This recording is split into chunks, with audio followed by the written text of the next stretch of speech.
Welcome back, everyone.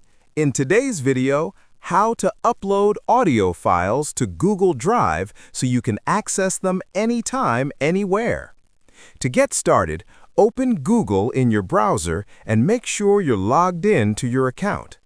Click on the Google Apps icon in the top right corner and select Google Drive, or simply search for Google Drive if you don't see it right away.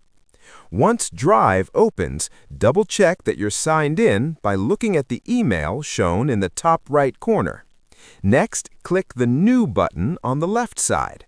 You can upload a single audio file directly, but to stay organized, it's a good idea to create a folder first. Select New Folder, name it Audio, and click Create. Open the folder, then click New again and choose File Upload. Browse your device, select the audio file or files you want to upload, and click Open.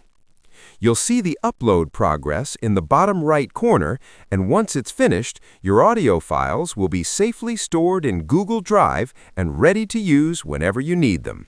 That's all for this video. Thank you for watching, and don't forget to like, share, and subscribe for more helpful tutorials.